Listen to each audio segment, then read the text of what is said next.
in some ways to say that because the Saints want Drew Brees and Drew Brees wants the Saints. Yeah. However, there's no deal yet in place. And Field, you mentioned this morning. If the Saints do not sign Brees to a new deal before Wednesday, 4 o'clock Eastern, the end of the day, business day in the league, $18 million in dead money will count on the team's salary cap. Now, that should provide a lot of motivation to get a deal done, considering that both sides say they want to, that Brees' preference is to stay put and vice versa. So here's our statement on overreaction Monday. Brees should be listening to offers from other teams, which presumably he is not.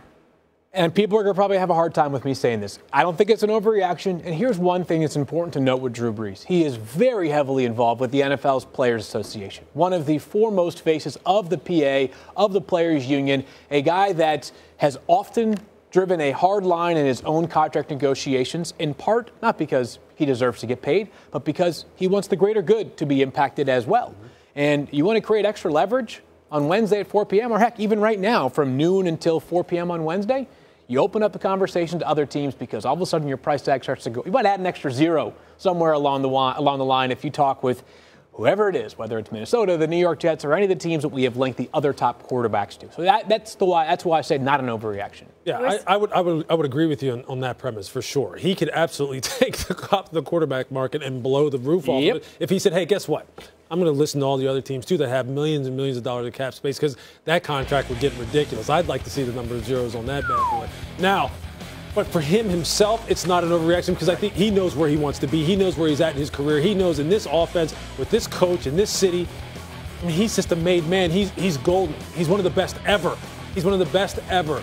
And I think for him personally, he's good dealing with just the Saints and dealing with the Saints exclusively. But for the greater good, wow. I'd love to see that. $35 million a year? Honestly, it'd be crazy. You know what? It's almost two different arguments, really. No, exactly. For Drew Brees or is he looking out else? for himself or everyone else? Which I still think he's going to get paid handsomely. He won't have any problems. Well, it goes back to that Richard Sherman. Did he sign too soon? Richard Sherman found a spot that fit Richard Sherman, and he made the best decision for him and his family. Yep. I think there's a fair amount to say about that being the case here. Adam, overreaction? Yeah, listen, I think this is a case where the players know what they want.